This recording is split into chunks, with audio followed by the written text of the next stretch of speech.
Walang preno kung bumatikos. Malalim at makatwirang komentaryo. Mag-ingat ang mga politikong gumagawa ng kalokohan at baka kayo ay tamaan ng Rapid Fire!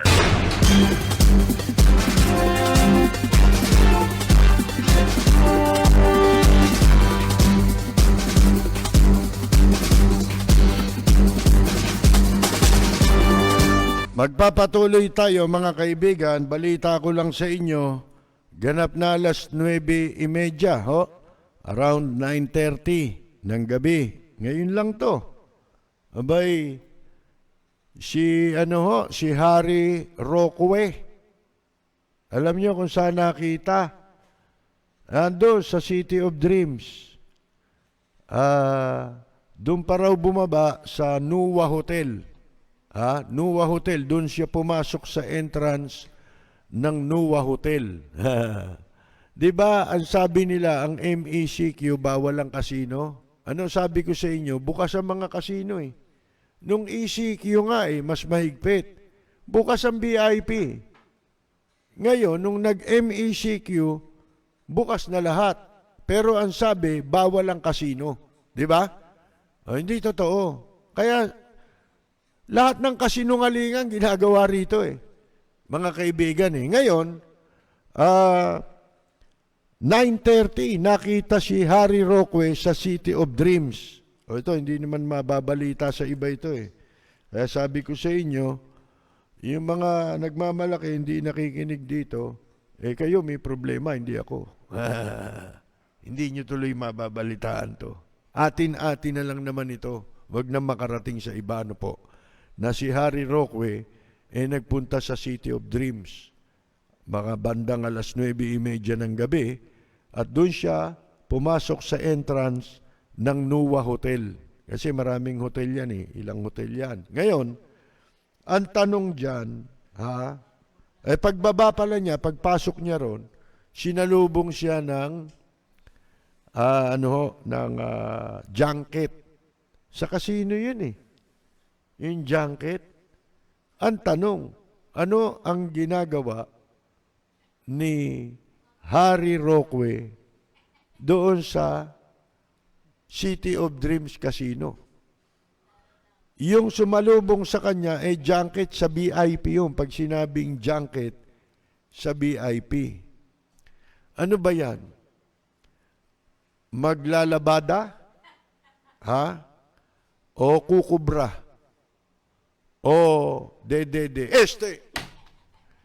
DDS pala to, hindi pala. Bagay, kaya ako natawa nung sinabing mataba raw si Gordon. Kung makapintas ka, Mr. Digongyo,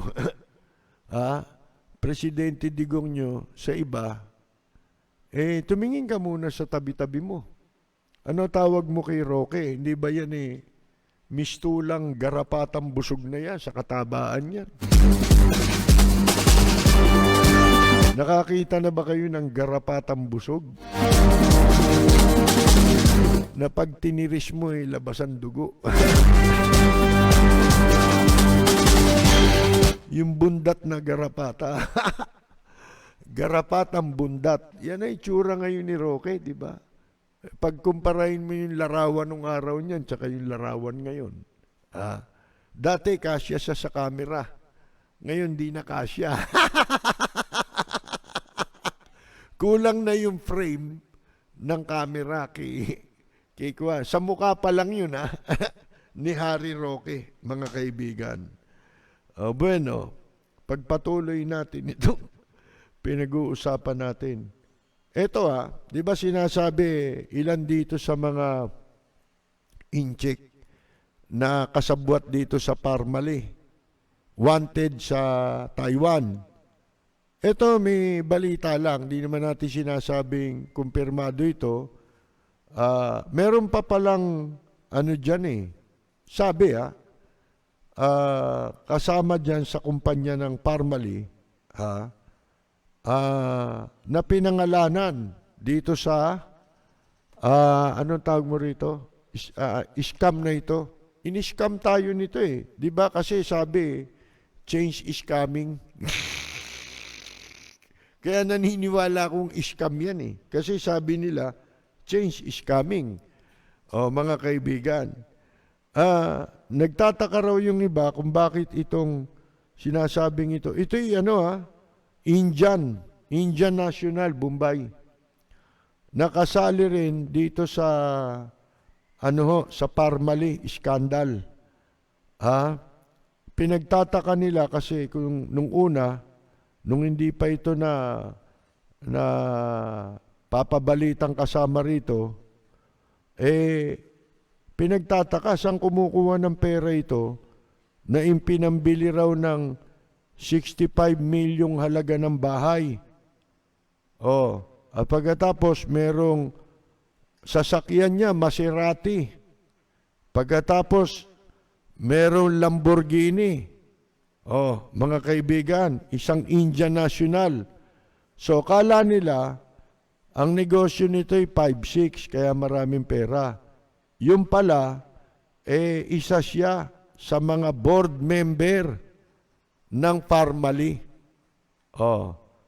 Ewan ko kung pangalan Dargani ang apelyido, mga kaibigan, na isang Indian National. Kasama pa pati yung kapatid niyang babae. At na ngayon, kasalukuyan na raw pong nagtatago ito.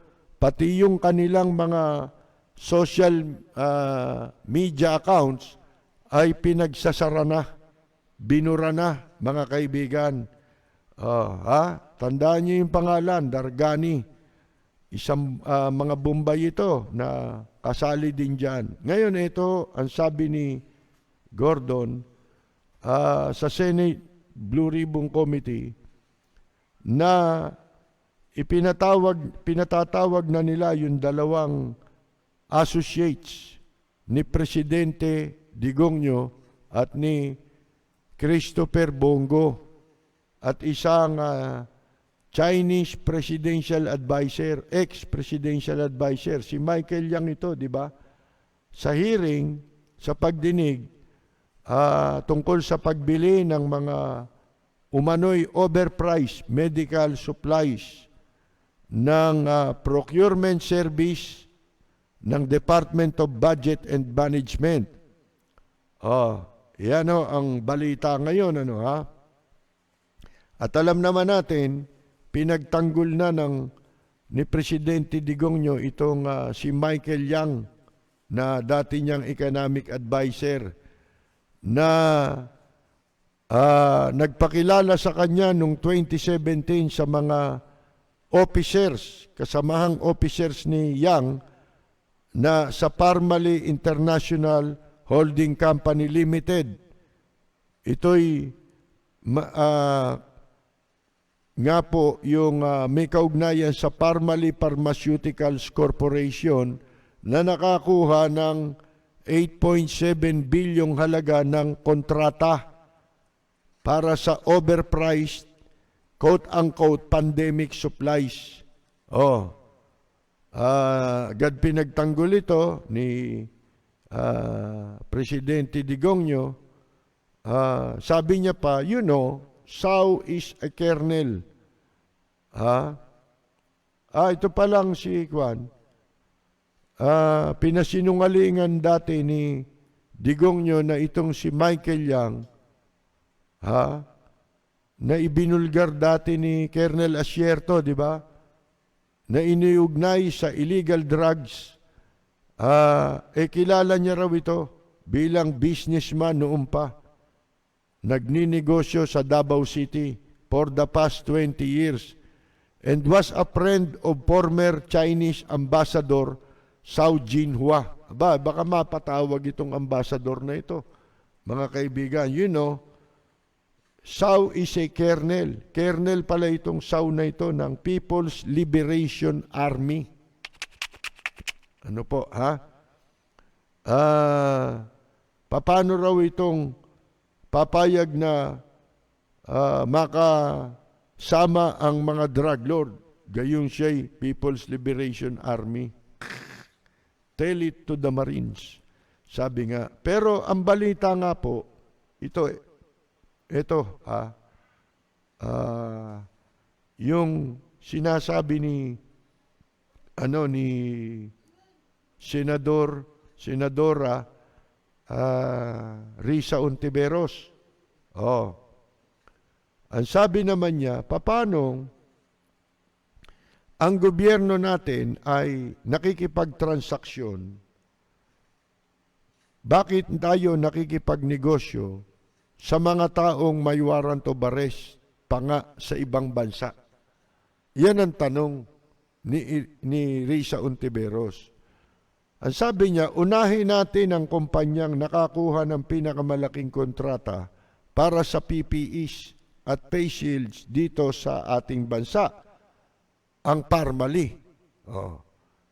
Si Wang Wenlai o Wang Wenlie, hindi ko alam kung anong bigkas dyan, also known o kilala rin sa tawag na Tony Huang, na siyang chairman ng Parmali International Holdings, ay wanted.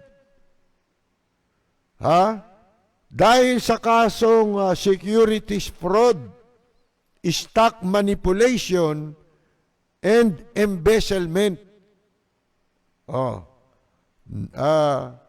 Ang kanya namang anak, yung anak naman nito, na si Wang Tzu-yen, incorporator ng Parmali Pharmaceutical Corporation at Parmali Biological Incorporated, ay wanted for stock manipulation.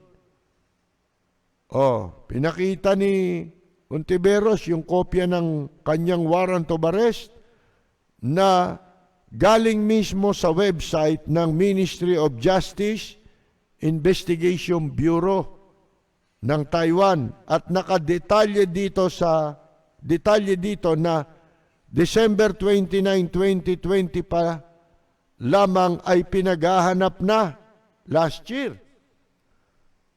na pinaghahanap na si Wang Tzu-yen ng mga otoridad.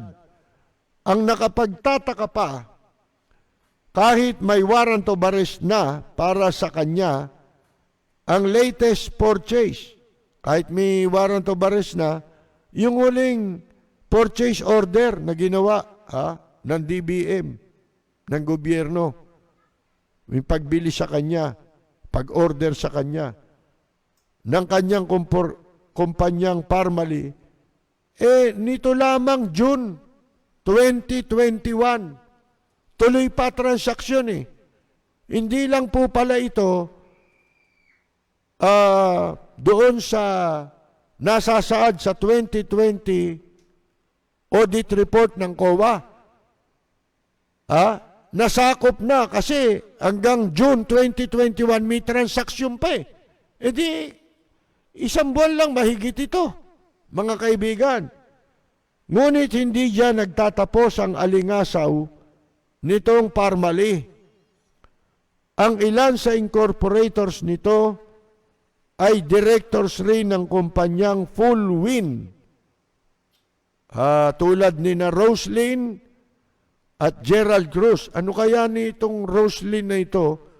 Yung Manilin na nasangkot naman sa smuggling ng droga doon sa Valenzuela City.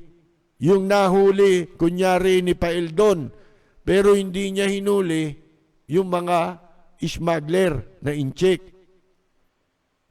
Nakawala na ito, di ba? Pinatawag pa ito sa Senado, pumunta ito, pero sumunod, nagtago na.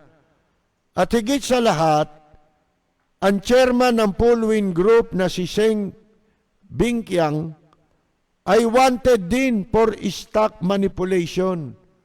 Ang stocks na ginagalaw niya, Parmali International Holdings. He has been charged for that. And now, tulad ng mag-amang Huang Wenlie at Wang Tzu-yen, si Seng Bingqiang ay isa na ring fugitive. Ito yung mga katransaksyon ng ating gobyerno? Shit!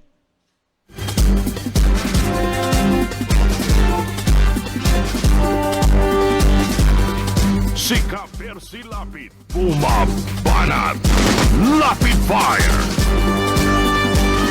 Eto, panoorin at pakinggan naman natin ang isang pagliliwanag ni Senator Antonio Sani Trillanes Diport kung bakit siya ay nananatiling kumu-question. Kung bakit niya patuloy na kinu-question si Presidente Digongyo. Para na rin tayo nagpaliwanag niyan. Sapagkat tayo, sabi ko nga sa inyo, kahit sino maging Pangulo, kahit na ikaw ay kampanya kita, pag nakaupo ka na at nakakita kami ng mali, pupunahin din namin ang gobyerno mo. Diba? Pagbibigyan ka namin, susuportahan ka namin. Pero kapag ka meron ng hindi ka nais-nais na nangyayari, kailangan naming magsalita. Hindi kami narito para mambola at manguto ng mauupo. Halos ganun din ito. Pakinggan at panoorin po natin si Senator Antonio Sani Trillanes Diport. Ang dami nilang sinasabi sa akin. Puro daw ako expose, investigasyon, reklamo sa gobyerno. Mas mabuti raw kung nakikipagtulungan na lang ako. Kaya may time na naisip ko din, tama ba sila? Dapat ko bang itigil yung ginagawa ko? Siyempre, pag batikos doon, batikos dito, mapapaisip ka, bakit ko nga ba ginagawa ito? Pero, kung walang lalaban sa katiwalian sa gobyerno, walang magrereklamo, walang mag-expose ng mga korap na opisyal, ano mangyari sa ating bayan? Doon ko na tinanggap na maraming magagalit sa akin. Maraming patuloy na babatikos, pero hayaan ko na lang sila. Ang mahalaga, ginagampanan ko ang aking tungkulin. Natutuwa nga akong makita na mas marami na tayo, lalo na ang mga kabataan. Ang mulat sa katotohanan, nagrereklamo, lumalaban sa katiwalian. Dahil dito, hindi ako nawawalan ng pag-asa na parating na ang pagbabago. At pag nangyari yon, finally, pwede ko na sabihin, mission accomplished. Percy Lapid, bumabanat, Lapid Fire. Yan din ang ating paninindigan Ganyan Di ba? Dapat ba tayong tumigil? Katwiran natin Ilang taon na ako ngayon. Gaano katagal na ang naging sakripisyo natin sa ating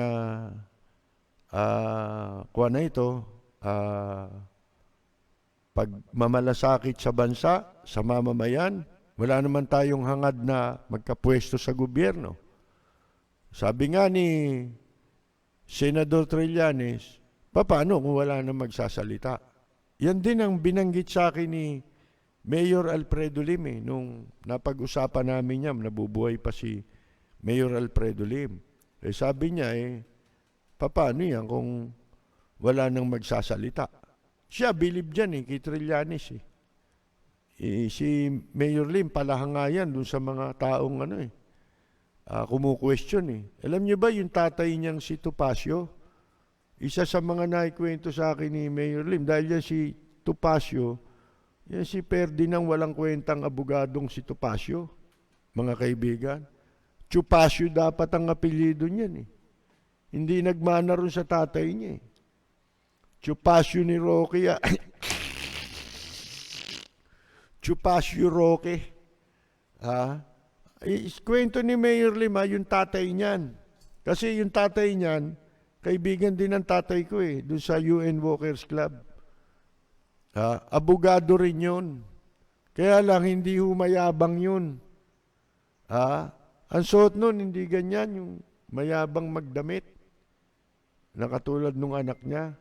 Simple lang manamit yun Si Attorney Topacio, naging OIC Vice Mayor yan dito sa Bacoor kung di ako nagkakamali Ngayon, sabi ni Mayor Lim, pag naalala niya raw yan, natatawa siya Kaklase niya yan sa law, doon sa University of the East.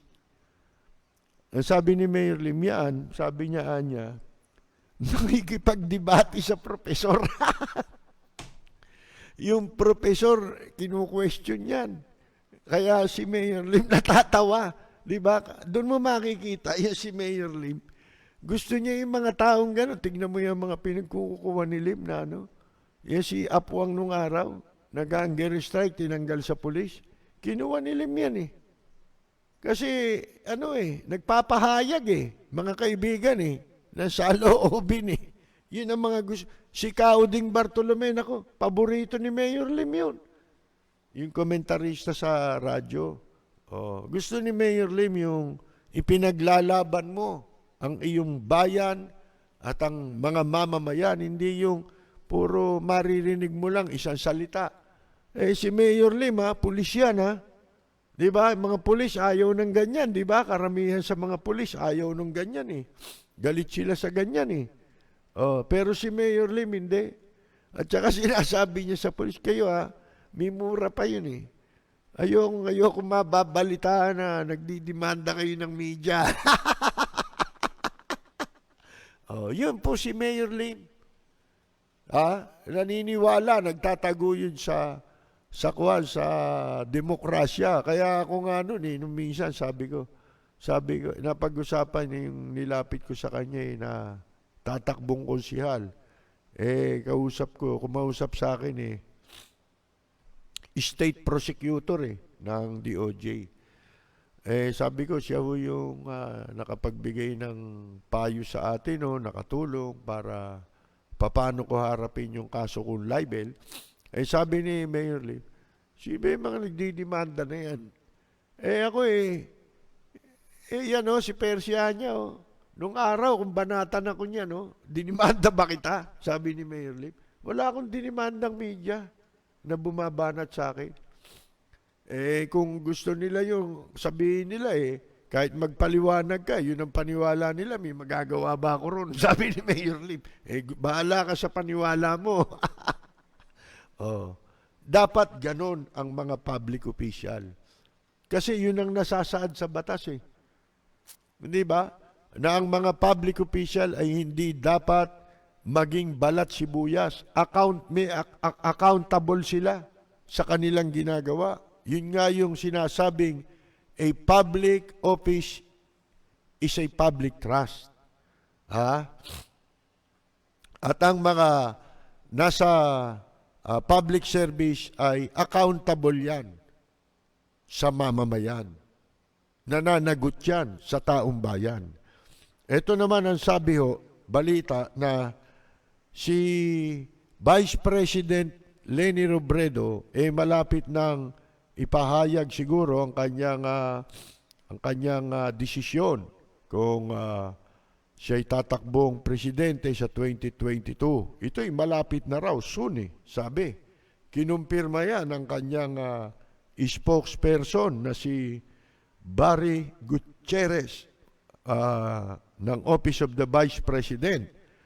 Sinabi niya, si Vice President Robredo ay kinukonsidera ang mga suportang natatanggap niya. Hindi niyo napansin, ilang araw na, sunod-sunod, nagpapahayag ng mga suporta kay Vice President Robredo, mga teacher, sa iba't ibang lugar, nag-oorganisa, multi-sectoral group, na kanyang matatanggap mula sa iba't ibang civil society groups and local volunteer organizations. Malapit na tayo sa panahong tinukoy niya para sa pagpapahayag ng kanyang desisyon. Yun ang sabi nung spokesperson. Nagpapasalamat si BP Leni sa lahat ng mga nagpahayag ng kanilang tiwala at suporta kasama sa kanyang proseso ng pagdedesisyon ang pakikinig sa mga panawagang ito. Yan ang sabi ni Gutierrez.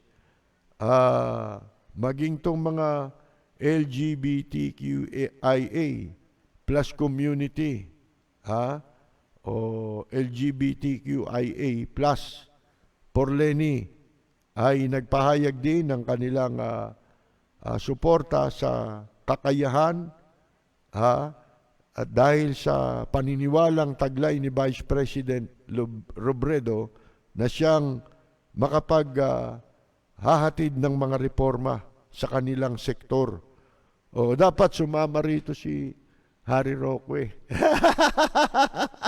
Kaya ako ito may balita nga, di ba? Nakita na si Vice President Robredo, Pacquiao. Ito, alang-alang sa ikabubuti ng bayan. Handa akong sumuporta sa inyo kung ang suporta ninyo ay nandun sa tamang kandidato. Kung na kay Vice President Robredo. Di ba? Kasi yun nagsisignify, nagpapakita ng inyong intensyon. Lahat naman tayo nagkakamali. Di ba? Kaya lang, ang mahirap dyan, patunayan mong hindi mo na, wala ka ng balak na ipagpatuloy pa yung mali. Di ba? Gusto mo ring magbago. Di ba? Pero hindi ho yun sa mabilis na paraan Di ba? Hindi naman magagawa yun ng, alam niyo yung credibility, ang hirap ipundar niyan Pero yan ang pinakamagandang simula ng pagbabago. Di ba? May pakikita mo dahil sa liderato lang ni Vice President Robredo, mga kaibigan, meron tayong mabuting hangarin. Pag sa iba, wala na Hangarin mo dyan, mapupwesto ka, nakikinabang ka. Tayo, wala man tayong ambisyon sa pwesto, di ba? Matagal na yan Inaalok tayo lumaban, mapasama pangalan sa mga Bakit ako sasali dyan? Mamaya mabigo ka pa, di ba? O kaya sila mabigo sa atin. Di ba? Ano yan hindi siguro nakatadhana para sa atin yan. Sabi ko nga sa inyo, ang tunay na pakikipagkaibigan ganito, bibigyan ko kayo example. Si Mayor Lim, nung nabubuhay, tinuturing kong kaibigan, di ba?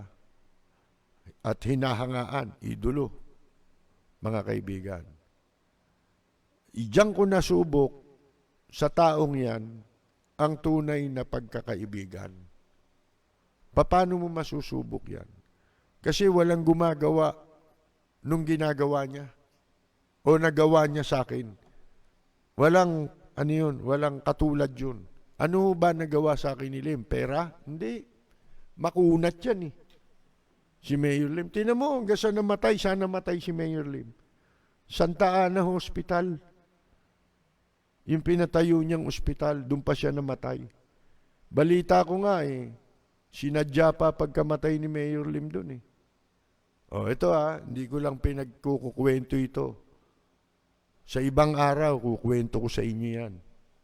Masama ang balita ko dyan. Kaya, ito, anong hinangaan ko kay Mayor Lim? Ito, natatandaan ng mga matagal nang nakikinig sa atin. Nagsagawa tayo ng rally sa Department of Justice. Dahil yung may-ari na yun, marami ring kaso, alam nyo ginawa, tinanggal yung programa ko. Maga, nag-rally ako. Tanghali, tinetext ako, wag na raw akong mag-report sa gabi kasi gabi programa ko rin, gantong oras. Doon sa istasyon na yun.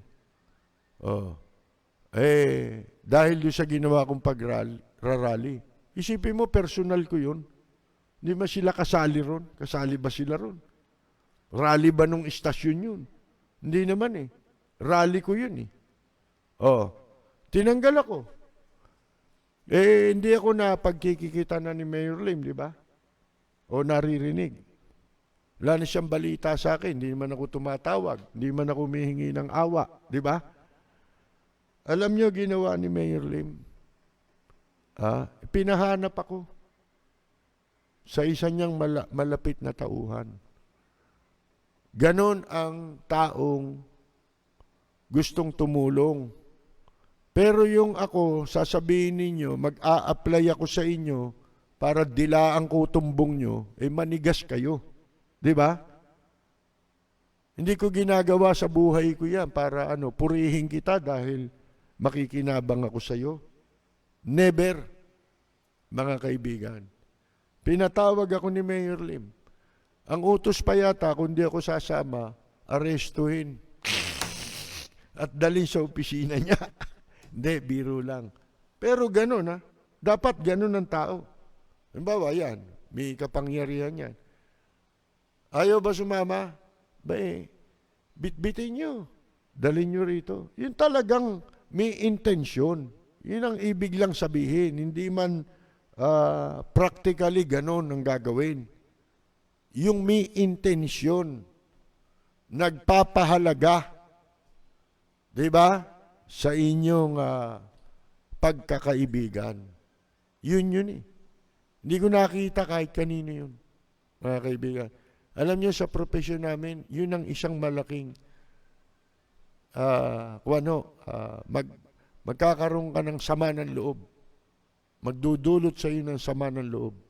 Pag wala ka na sa radyo, baliwala ka sa mga hinduropot na yan. Mabango ka lang pag nasa radyo ka. Doon sa mga taong nakikinabang sa mga pagpapaliwanag mo. Kabisado na natin. Lalo ngayon. Mas walang hiya ang mga tao ngayon. Ang mga politiko ngayon, mas marami dyan ang hayop kaysa tao.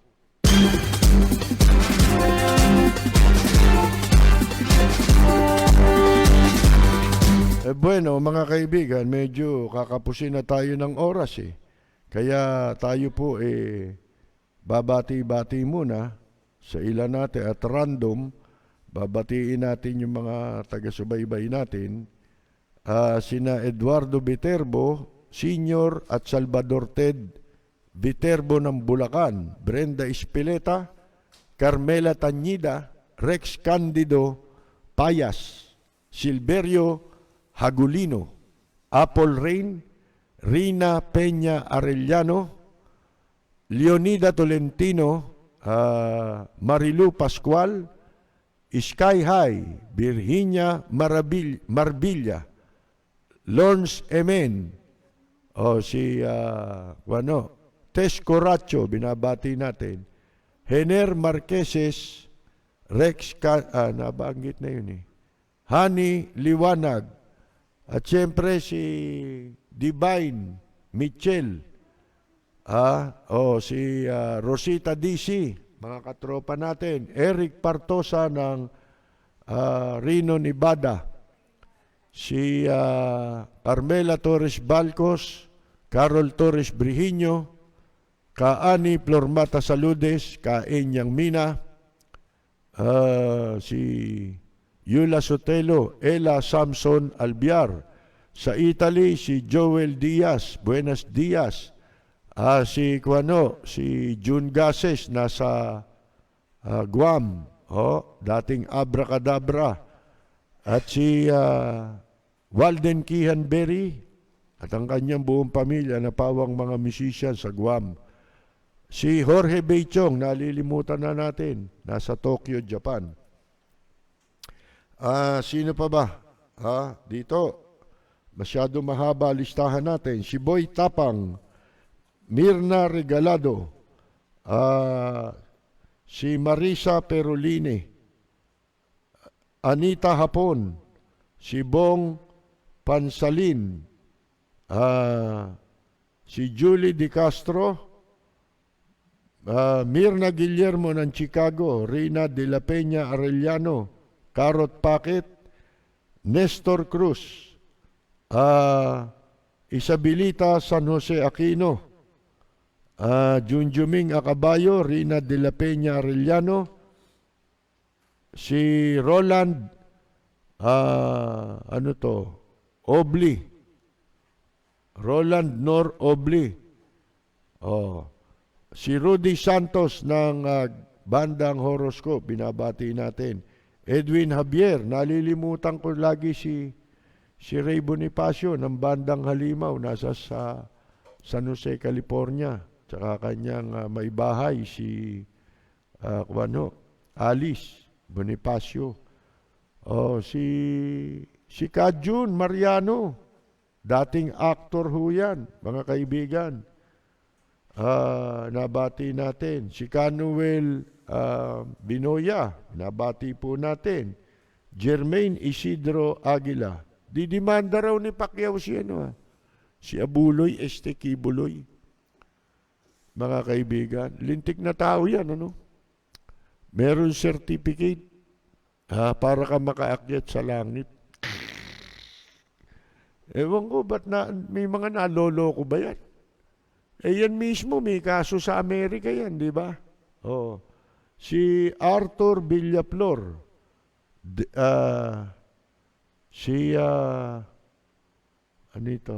Devon Samaniego, yan. Maria Cruz, nabati na ba natin? Si John Bobis, ayan si Michael Christian Gime Masaho, Efren Ortilla, si Domingo Alim, si Edwin Javier, si Mamu Moon, si Nelly Serran Fami, ayan, Neil Edward Drinks Villegas, Lourdes de Vera, Willie David Losa, Alodia Season Fruto. Yung iba, hala na, bukas na natin mababati, mga kaibigan, dahil wala na po tayong oras.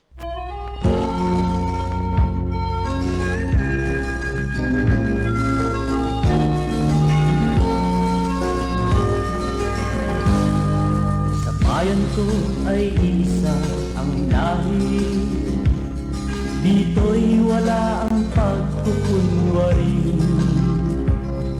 Hindi padadaig, sadyang kilala sa daigdig, may pagkakaisa sa bawat nais. Ang bayan ko'y punong. Mga kaibigan, wala na naman tayong oras. Diyan po tayo muli, pansamantalang magpapaalam. Tayo po'y babalik bukas alas 10 ng gabi hanggang alas 11 ng gabi sa impilang DWBL 1242 sa inyong mga talapihitan. At sa ating pong FB Live alas 10 ng gabi hanggang alas 11:30 ng gabi. Ito po si Percy Lapid. Maraming salamat at magandang gabi, Hari Roque. Ang sangkaibigan nagmamahal sa'yo.